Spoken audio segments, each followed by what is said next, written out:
पीठ नैमिषारण्य तीर्थ क्षेत्र जहाँ ये कथा चल रही है, कथा में ले जाऊंगा, मन को ले जाऊंगा। शरीर छोड़ दीजिए, यहाँ उड़ा ले चलिए अपने मन को उन ऋषियों की चरण धूलि की ओर, जहाँ चित्त पावन होता है। साहब चले मेरे साथ, हरिनाम उच्चारण करते हुए नेत्र बंद करके ध्यान करें। हरिनाम के द्वारा मेरे अंदर का अज्ञान रूपी अंधकार दूर हो रहा है। हरिनाम से मेरे अंदर एक अति दिव्य प्रकाश का आह्वान हो रहा है, उजाला आ रहा है, आलोक को प्राप्त हो रहा हूं। ऐसा मन में विचार करते हुए रसना से हरि नाम उच्चारण करें। चले मेरे साथ। श्री कृष्ण गोविंद हरे हे नाथ नारायण वासुदेव। श्री कृष्ण गोविंद हरे हे नाथ नारायण वासुदेव। श्री कृष्ण गोविंद सभी गाइए।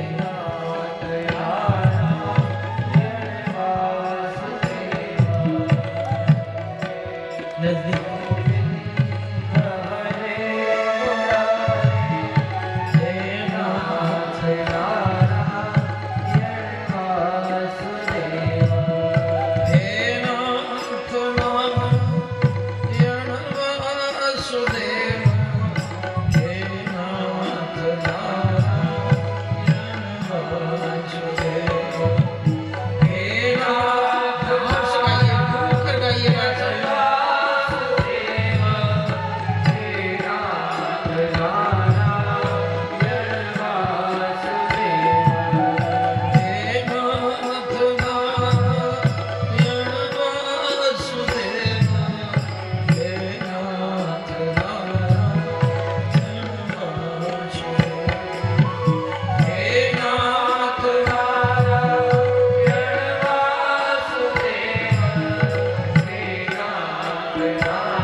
संत समाज की, भक्त और भगवान की, भागवत महापुराण की, वेद व्यास जी भगवान की जय जय श्री राम। सूत जी महाराज ने 88,000 ऋषियों को जो महात्मा की कथा सुनाई तो मन में एक प्रबल जिज्ञासा जागी। बोले इतनी सुंदर भागवत जी की कथा है, हमने सुना है कि भगवान ने ढेर सारे अवतार धारण किए भक्त की रक्षा करने और भगवान दुष्टों का संहार करने इस पृथ्वी पर बार बार अवतरित होते रहे। हमारी एक और इच्छा है गुरुदेव, हमें जनाइए भगवान कब कहाँ किस रूप में कैसे कैसे उनके अवतार से जुड़ी हुई कथा हम जानने की इच्छा प्रकट कर रहे हैं, हमें जनाइएगा। बताया देखो, और ऋषियों ने यह भी पूछा कि बोले प्रभु हमें यह बताएं कि महाप्रलय के बाद में तो यहाँ कुछ रहता नहीं है, फिर ये सृष्टि का सर्जन कैसे होता है और ये जगत फिर कैसे रचा जाता है? सरल सा प्रश्न कर दिया। सूत जी ने कहा देखो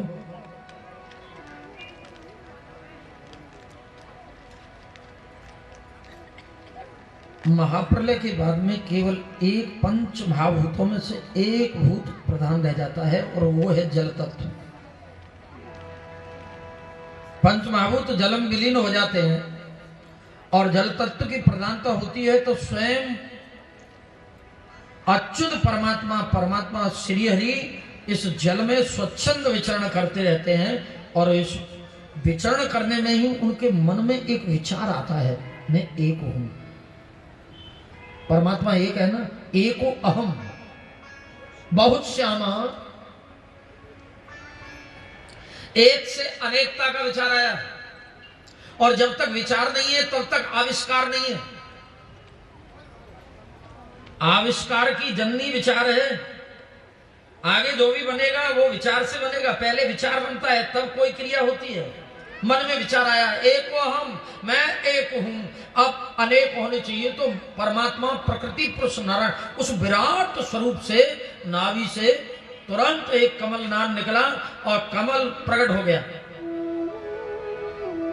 विराट प्रकृति पुरुष के नाभि से कमल और कमल पर चार मुख से चतुरानंद बोले ब्रह्मदेव भगवान की जय। देखो शुभारंभ है, सृष्टि का सर्जन कहां से हो रहा है।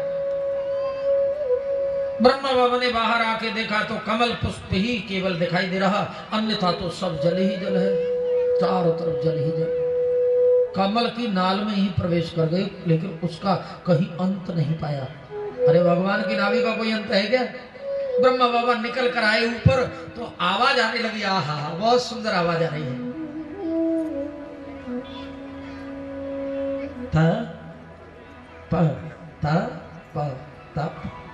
आज मेरे देखो कितने दिन बाद श्रीराधे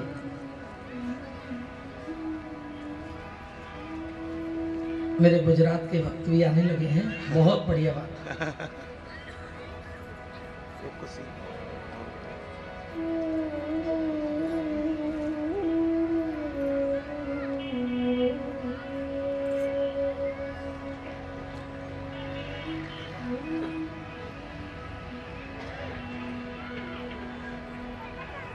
तब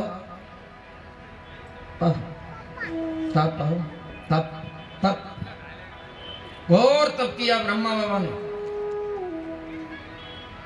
देववाणी होने लगी, ब्रह्मदेव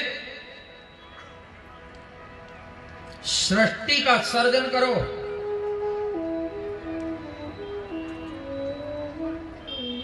और ब्रह्मा ने प्रथम संकल्प के द्वारा परमात्मा को ही प्रकट कर दिया।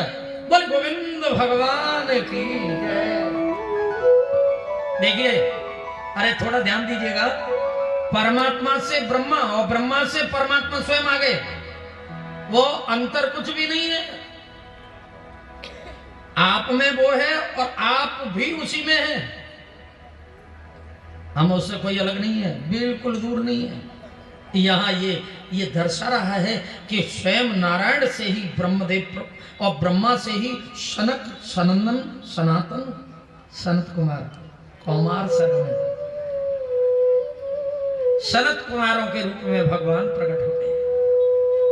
प्रथम सर्ग में ब्रह्मचर्य के पालन करने का यहाँ शिक्षा दिया और अपना प्रयोजन पूर्ण करने के बाद में भगवान स्वधाम सिधारे बोल गोविंद भगवान की। द्वितीय सर्ग में पृथ्वी का उद्धार करने के लिए, हिरण्याक्ष का वध करने और पृथ्वी का उद्धार करने के लिए नारायण ने दूसरा अवतार धारण किया। बोले बारह भगवान की जय। बारह के रूप में तृतीय सर्ग में विष्णु तंत्र का उपदेश देने के लिए नारायण नारद जी के रूप में प्रकट हुए। चतुर्थ सर्ग में भद्रकाश्रम में जाकर तप किया, स्वयं परमात्मा नर नारायण के रूप में अवतरित हुए। और ऋषियों पंचम सर्ग में पंचम कपिलो नाम, कपिल भगवान के रूप में प्रकट हुए। और छठवें सर्ग में भगवान अवतरित होने जा रहे हैं। भारतीय एक नारी को माता का सम्मान देने आ रहा है परमात्मा। ईश्वर भी संसार की माता को अपनी माता बना लेता है। कब?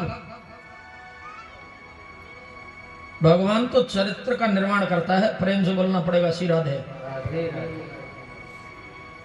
चरित्र निर्माण की कथा है भगवान की। जिसका चरित्र, जिसका व्रत अखंडित है, उसको, उस माता को परमात्मा मां बनाता है। और दत्त भगवान के रूप में भगवान पधारे। बोल दत्तात्रेय भगवान की जय। कौन माता थी भारतवर्ष की? अनुसुईया। अनुसुईया के यहां पुत्र बनकर परमात्मा पधारे छठवें सर्ग में। और सातवें सर्ग में भगवान स्वयं यज्ञ पुरुष भगवान के रूप में पधारे। अष्टम सर्ग में भगवान जैनियों के प्रथम तीर्थंकर के रूप में, भगवान ऋषभ के रूप में पधारे। और नवम सर्ग में भगवान पृथ्वी का दोहन करने के लिए और इसे समतलीकरण, वर्गीकरण करने के लिए, जिनके नाम पर ये पृथु भगवान के रूप में भगवान आए। दसवें सर्ग में भगवान जलचर जीव बन गए। हाँ, कोई न बन सके वो भगवान बन जाए। बोलिए मत्स्य भगवान की जय। भगवान मत्स्य बन गए, एक मछली बन गए। भगतन ने वो को ना हाथी नचाया।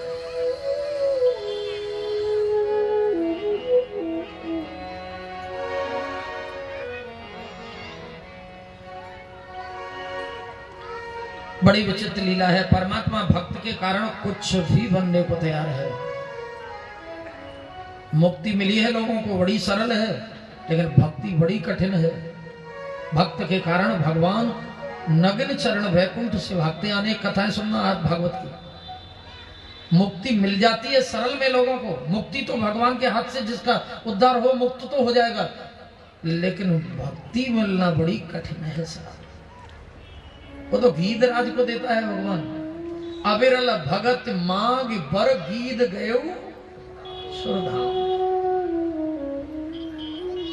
यहां भक्त के कारण ही राजा सतव्रत को ज्ञानोपदेश देने के लिए भगवान मछली बन गए, मत्स्य बन गए। 11वें सर्ग में भगवान कमठ बने और 12वें सर्ग में भगवान आयुर्वेद के प्रवर्तक धन्वंतरी बनकर अमृत कलश लेकर प्रकट हुए।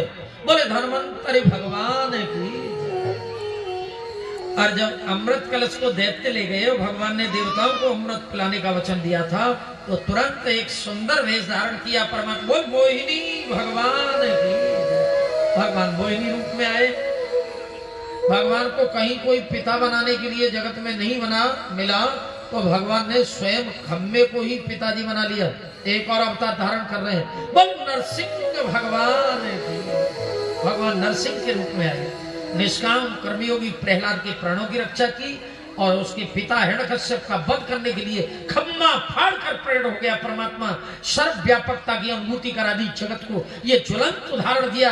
मैं हर जगह हूं, हर स्थान पर हूं, हर व्यापक सर्वत्र समान। सर्वव्यापक है परमात्मा, सर्वव्यापी है, हर जगह है। लेकिन वही परमात्मा जो खंबे से प्रकट होकर विराट स्वरूप धारण किया, जिसने बलि राजा के 2 चरण में ही संपूर्ण सब कुछ ले लिया, वो जब अवतरित हुआ आगे 15वें सर्ग में छोटा बन गया। बोलिए वामन भगवान की जय। बट वामन अंगुल के बन गए। कथा आगे निवेदन करूंगा। 17वें सर्ग में भगवान परशुराम बनकर आए, फरसा कंधे पर रख के लाए और एक हाथ में शास्त्र और एक में शस्त्र, दोनों लेकर 17वें सर्ग में भगवान 4 वेद, 6 शास्त्र, 18 पुराण, अन्य दिव्य ग्रंथों की रचना करने वाले स्वयं ज्ञानावतार भगवान मत्स्य गंधा के गर्भ से